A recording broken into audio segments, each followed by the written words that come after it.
seguimos. Constantinopla Ok. ya, y después hasta el año 1545 No, están en, espérame. Y luego te iba a decir que luego vienen los de Letrán. ok, Letrán, que Los, los concilios de Letrán, son, a ver, espérame, Letrán, el primero de Letrán es,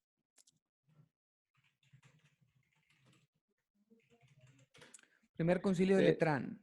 sí, a ver, chécalo. Voy a poner una imagencita aquí para que esté de fondo. Ay, no, se puso bien fea. Yo la quería grande. Ok, Aquí están los concilios de Letrán. Bueno, lo que viene sí. en Google como concilio.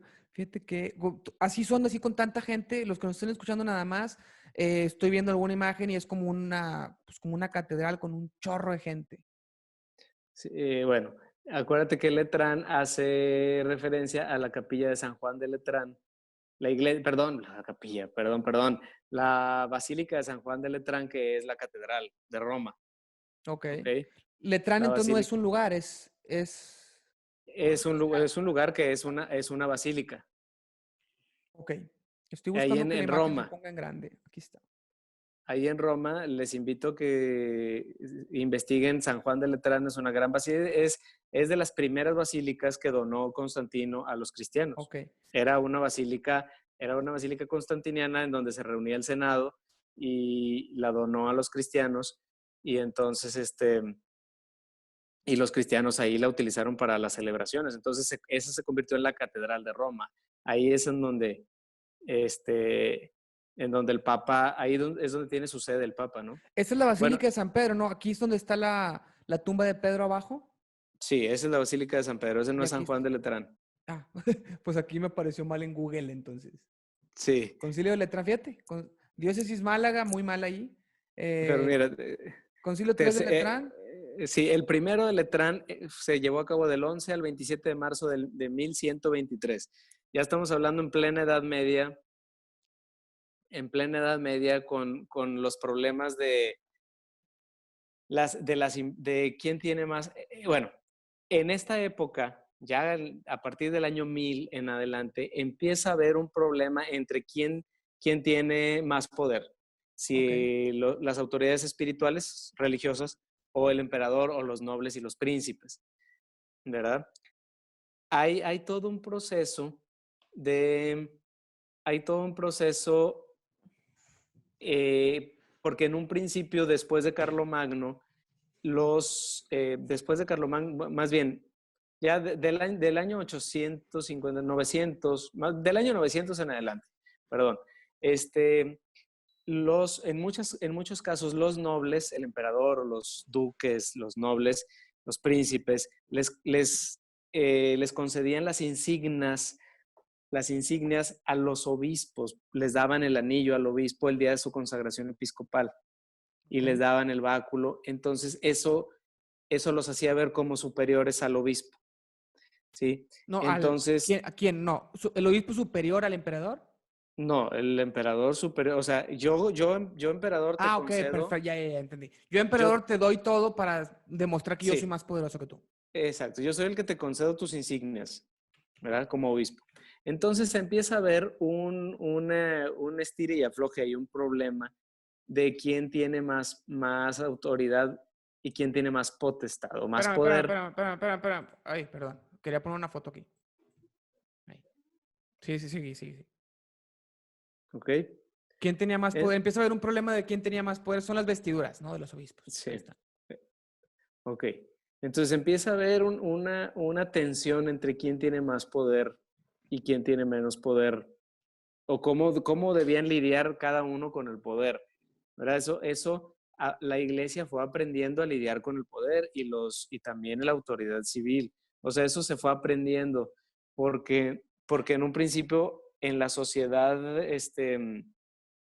medieval, pues era una sociedad de colaboración, colaboraban todos, el señor feudal, el padre, los monjes, los campesinos, los vasallos, todos colaboraban para salir adelante. Pero cuando fueron creciendo las ciudades y se fue haciendo más compleja la sociedad feudal, te digo, más o menos del 900 en adelante, del año 1000, ya para el año 1000, se empieza a hacer más compleja la sociedad feudal. Entonces empieza a haber tensiones entre, a ver, pero tú ¿por qué me vas a dar las insignias a mí? Más bien que sea el Papa el Papa es el que me concede el episcopado, entonces que el Papa es el que tiene más poder, y empieza a haber estira y afloja. Por lo tanto, los concilios de Letrán, desde Lateranense I de 1123 en adelante, tratan de solucionar el problema que se le llama problema de las investiduras. ¿De quién le concede la investidura a quién? Bueno, porque hay otros casos en los que es el obispo el que le concede la investidura al caballero, a un señor feudal, al revés. Entonces, como hay casos en donde la iglesia tiene más poder, casos en los que el príncipe tiene más poder o el emperador, entonces hay tensiones. Y entonces estos concilios de Letrán buscan avanzar en esta relación, digamos, con el poder. Pero sí va a ser un problema, el problema de las investiduras va a ser un problema difícil en estos años. ¿Y en qué se concluye? Ahorita es el Papa, ¿no? Ya no tiene nada que ver con el gobierno el que pone las investiduras, ¿no? Sí, no, ahorita, o sea, esto te pudiera decir yo que concluye con la revolución, o sea, la Revolución Francesa le pone fin a estas tensiones. Va a haber muchas tensiones, va a haber o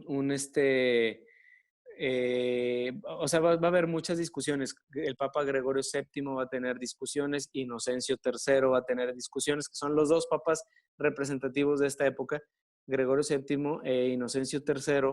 Los dos se ponen firmes de que el poder espiritual está por encima del temporal, que el poder espiritual tiene más autoridad o tiene primacía que el poder civil. Era una tesis teológica del tiempo, vaya.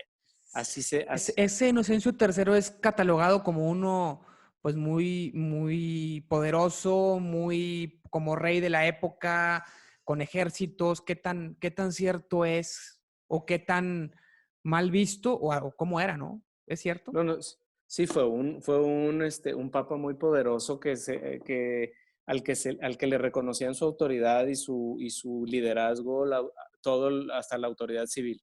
O sea, sí tuvo mucha influencia sobre el imperio y sobre el mundo occidental, todo el mundo occidental. Inocencio III es una figura, así como te dije de Carlomagno, bueno, Gregorio VII e Inocencio III también es importante estudiarlos en la historia porque también aportan mucho de lo que después fue el problema, de lo que después será el problema en Trento y el problema en la Revolución Francesa, ¿verdad?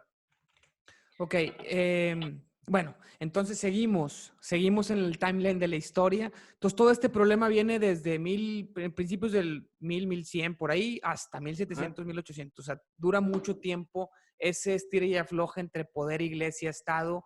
El Así poder del es. Estado me imagino que va cambiando porque pues hoy no es el mismo, entonces no sé en qué momento deja de ser feudal y empieza a ser diferente, pero pues bueno, hay tensiones durante 6, 7, 8 siglos. Ajá, así es. Después de de 1100, 1200, ¿ya llegamos a Trento o todavía no? O sea, a ver, bueno. Entonces, bueno, eso, otra cosa importante de los concilios de Letrán que hay que decir es que el concilio cuarto de Letrán y el concilio quinto, es decir, ya, ya entrando casi bueno, en los años 1100 y 1200 que se desarrollan las universidades, se desarrolla mucho el conocimiento. También la iglesia aporta mucho en el desarrollo de cultura y de ciencia en el occidente, en Europa occidental. Entonces, como ya hay gente más instruida, hay más ciencia, más conocimiento, entonces, y las ciudades empiezan a crecer, los feudos dejan de ser feudos, empiezan a ser ciudades porque se incrementa el comercio. Hay estudios históricos que dicen que todo fue porque se desarrollaron mejores técnicas para trabajar la tierra del campo. Como se desarrollaron mejores técnicas para el campo, empezó a haber más producción y la gente empezó a tener que salir a vender A otros y como lados. a otros lados. Okay. Y como empezó el comercio a fluir en otros lados, se empezaron a crecer las ciudades y empezaron a crecer las universidades y todo empezó a florecer.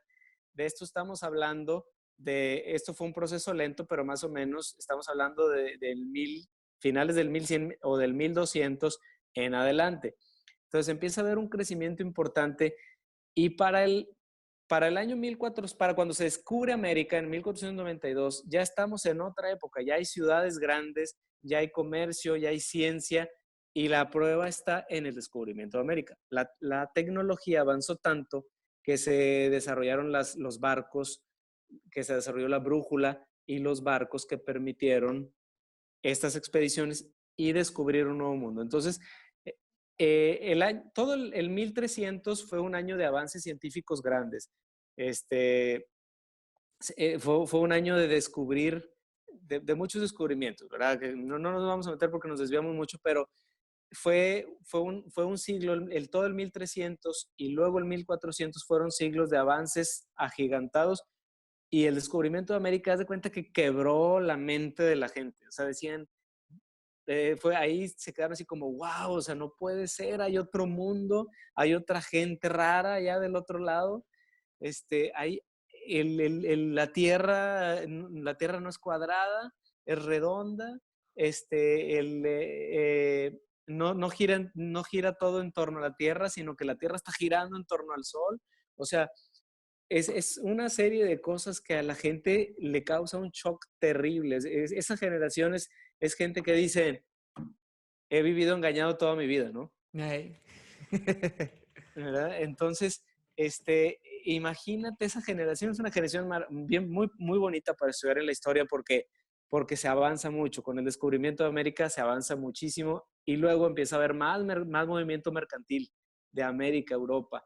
Entonces, en todo este avance, la iglesia está preocupada por una reforma, ¿sí? Estamos hablando ya de la época de los Borgia y Hay una toda serie esa... de los Borgia, ¿qué tan? ¿No has visto nada? Sí, ya la Está he muy visto muy... interesante. Y está medio apegada, ¿o no? Sí, bueno, depende cuál. La de... La de, es que dicen que hay dos, que hay una más histórica y otra más como sensacionalista, con muchas escenas fuertes y yo vi La Sensacionalista. las sensaciones... Muchas escenas fuertes. Ahí Ok, obispos en prostíbulos, que yo creo que ha de haber pasado, ¿no? Porque había bueno, mucho poder, los obispos tenían mucho poder y a lo mejor estaban ahí por poder, no por vocación, pues claro que les valía madre y iban con mujeres, ¿no?